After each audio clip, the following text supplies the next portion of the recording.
Hi friends, my name is Monika and welcome to study channel.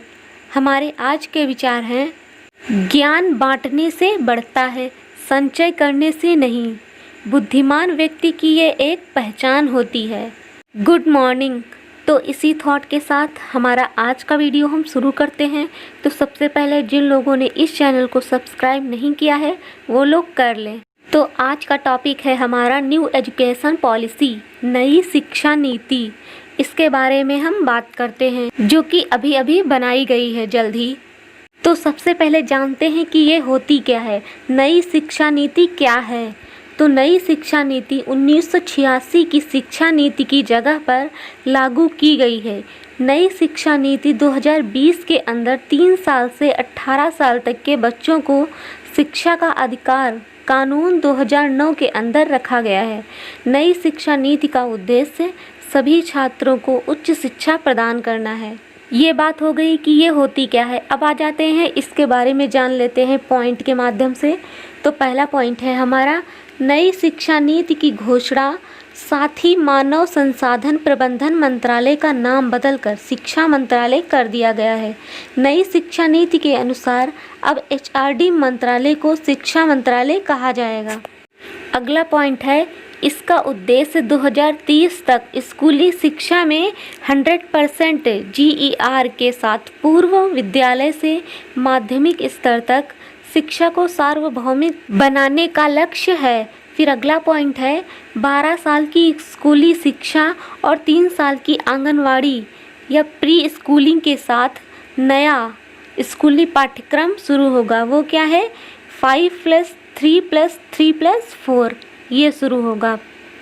पहले 10+2 था। यह कब लागू होगी नई शिक्षा नीति, इसके बारे में अभी कोई भी चर्चा नहीं है।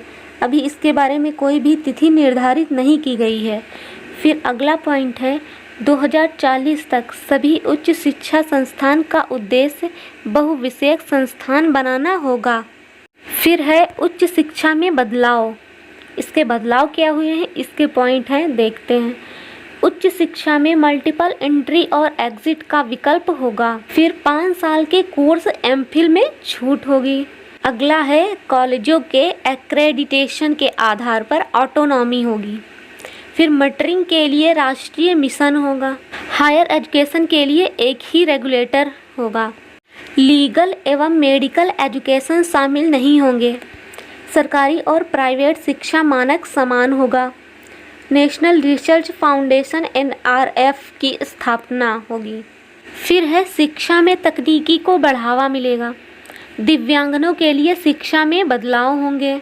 जो हैंडीकैप वगैरह लोग हैं उन लोगों के लिए शिक्षा में बदलाव होंगे। फिर है, 8 क्षेत्रीय भाषाओं में कोर्सेस शुरू होंगे। फिर है हमारा, स्कूली शिक्षा में क्या बदलाव हुए हैं उनको देखते हैं। 3 से 6 साल के बच्चों के लिए अर्ली चाइल्डहुड केयर एवं एजुकेशन का प्रबंध किया जाएगा। फिर है, NCERT द्वारा फाउंडेशन लिटरेसी एवं न्यूमरेसी पर नेशनल मिशन शुरू होंगे। फिर है, 9वीं से 12वीं की पढ़ाई की रूपरेखा 5+3+3+4 के आधार पर होगी। फिर बच्चों के लिए नए कौशल कोडिंग कोर्स शुरू होंगे। फिर है, extra curricular activities main curriculum में शामिल होंगे। वोकेशनल पर जोर, यानी कि कक्षा 6 से शुरू होगी पढ़ाई। अगला है, नई नेशनल कैरिकुलम फ्रेमवर्क तैयार होगा, यानी कि बोर्ड एग्ज़ाम अब 2 भाग में होंगे। फिर है, रिपोर्ट कार्ड में लाइफ स्किल्स शामिल होगा। जो जीवन से जुड़े हुए हैं, जो हॉबी वगैरह, वो भी शामिल होंगे। साल 2030 तक हर बच्चे के लिए शिक्षा सुनिश्चित हो जाएगी। NTA द्वारा उच्च शिक्षा संस्थानों में एडमिशन के लिए कॉमन एंट्रेंस एग्ज़ाम होगा। ये हो गया पॉइंट के फॉर्म में। अब आ जाते हैं इसके क्वेश्चन आंसर देखते हैं। तो पहला क्वेश्चन है, भारत के इतिहास में अब तक कितनी बार शिक्षा नीति आ चुकी है। तो ऑप्शन है 1, 2, 3 या 4। तो इसमें का ऑप्शन सी सही होगा, 3 बार आ चुकी है शिक्षा नीति। 1986 में, 1968 में और 2020 में।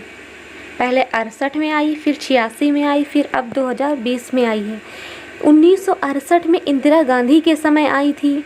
फिर 1986 में राजीव गांधी के समय आई थी और अब 2020 में मोदी जी के समय पर आई है। फिर दूसरा क्वेश्चन है 1986 में जो शिक्षा नीति लागू की गई थी यानी कि राजीव गांधी के समय, उसमें बदलाव कब किया गया था? तो 1975 में, 1992 में, 1877 में या 1945 में? तो इसमें का ऑप्शन बी सही होगा, 1992 में। फिर थर्ड क्वेश्चन है कितने साल के बाद देश में एक नई शिक्षा नीति लागू की जा रही है? तो 31 या 44 या 34 या 53? तो इसमें का ऑप्शन सी सही होगा, 34 साल के बाद एक नई शिक्षा नीति लागू की जा रही है। फिर चौथा क्वेश्चन है हमारा, मानव संसाधन विकास मंत्रालय का नाम बदलकर क्या हो गया है? तो पहला है शिक्षा मंत्रालय, दूसरा है बेसिक शिक्षा मंत्रालय, तीसरा है खंड शिक्षा मंत्रालय और चौथा है नैतिक शिक्षा मंत्रालय। तो इसमें का ऑप्शन ए सही होगा, शिक्षा मंत्रालय। शिक्षा मंत्रालय का नाम बदलकर मानव संसाधन विकास मंत्रालय हो गया है।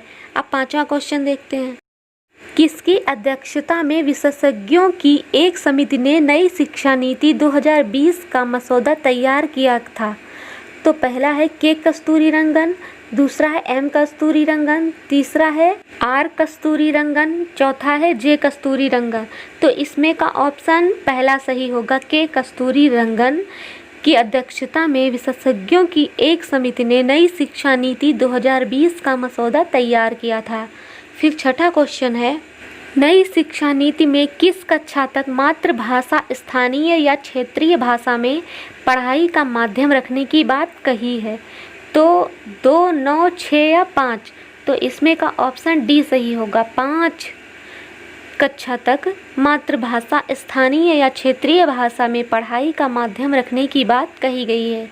फिर सातवां क्वेश्चन है, किस साल तक स्कूली शिक्षा में 100% GER यानी कि ग्रॉस एनरोलमेंट रेशियो के साथ माध्यमिक स्तर तक एजुकेशनल फॉर ऑल का लक्ष्य रखा गया है? तो पहला है 2035 तक, 2020 तक या 2030 तक या 2040 तक? तो इसमें का ऑप्शन सी सही होगा, 2030 तक का लक्ष्य रखा गया है। स्कूली शिक्षा में 100% GER के साथ माध्यमिक स्तर तक एजुकेशन फॉर ऑल का लक्ष्य रखा गया है। फिर आठवां क्वेश्चन है, स्कूली पाठ्यक्रम के 10+2 पैटर्न की जगह अब कौन सा पैटर्न रहेगा? तो अभी पढ़ाया है। पहला है 1+2+3+3 या दूसरा है 5+3+5+3 या तीसरा है 5+3+3+4 या चौथा है 5+4+4+3? तो इसमें का ऑप्शन सी सही होगा, 5+3+3+4। इसमें जो इधर तरफ लिखा हुआ है 5+3+3+4, तो इसमें 5 का मतलब है 3 से 8 साल के बच्चों के लिए, फिर 3 का मतलब है 8 से 11 साल के बच्चों के लिए, फिर दूसरे 3 का मतलब है 11 से 14 साल के बच्चों के लिए, फिर 4 का मतलब है 14 से 18 साल के बच्चों के लिए यह नियम होगा पाठ्यक्रम।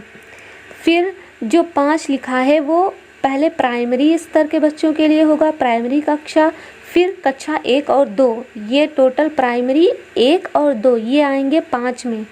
फिर तीसरा जो है इसमें कक्षा 3, 4 और 5 के बच्चे शामिल होंगे और इनकी उम्र क्या होगी, 8 से 11 साल। फिर जो है दूसरा 3 लिखा है उसमें 6, 7, 8 कक्षा के बच्चे शामिल होंगे और इसमें बच्चों की उम्र क्या होगी, 11 से 14 साल। फिर जो चौथा लिखा हुआ है उसमें कक्षा 9 से 12 तक के छात्रों के लिए होगा और इसकी जो साल रहेगा वो 14 से 18 साल के बच्चों के लिए यह पाठ्यक्रम लागू होगा। फिर 9th क्वेश्चन है, GDP का कितना % शिक्षा में लगाने का लक्ष्य रखा गया है, जो अभी 4.43% है? तो पहला ऑप्शन है 3%, दूसरा है 4%, तीसरा है 5% या चौथा है 6%? तो इसमें का ऑप्शन डी सही होगा, 6% GDP का शिक्षा में लगाने का लक्ष्य रखा गया है। फिर 10th क्वेश्चन है, किस क्लास से वोकेशनल कोर्स शुरू किए जाएंगे? तो कक्षा 6, 7, 8 और 4। तो कक्षा 6 से वोकेशनल कोर्स शुरू किए जाएंगे। तो इसमें का ऑप्शन ए सही होगा। फिर 11th क्वेश्चन है, नई शिक्षा नीति में किस कोर्स को खत्म कर दिया गया है? तो पहला है एमफिल, दूसरा है एम कोर्स, तीसरा है एम रेशियो, चौथा है एम क्लास। तो इसमें का ऑप्शन ए सही होगा, एमफिल। एमफिल कोर्स को खत्म कर दिया गया है। फिर 12th क्वेश्चन है, नई शिक्षा नीति के अनुसार अब पीएचडी करने के लिए क्या अनिवार्य कर दिया गया है? तो पहला है 3 साल की स्नातक की डिग्री, दूसरा है 4 साल तक की स्नातक की डिग्री, फिर तीसरा है 5 साल तक की स्नातक की डिग्री, फिर चौथा है 2 साल तक की स्नातक की डिग्री। तो इसमें का ऑप्शन दूसरा सही होगा, 4 साल तक की स्नातक की डिग्री होनी चाहिए। फिर लास्ट क्वेश्चन है, नई शिक्षा नीति के अनुसार अब स्नातक कितने वर्ष तक कर दिया गया है? तो पहला है 3 से 4 वर्ष, दूसरा है 4 से 5 वर्ष, तीसरा है 5 से 6 वर्ष और चौथा है 6 से 7 वर्ष। तो इसमें का ऑप्शन ए सही होगा, 3 से 4 वर्ष तक कर दिया गया है। ये था मेरा आज का वीडियो। तो अगर आपको लगता है कि यह वीडियो हेल्पफुल है आप लोगों के लिए तो इस वीडियो को लाइक ज़रूर करें और शेयर भी करें। Thank you.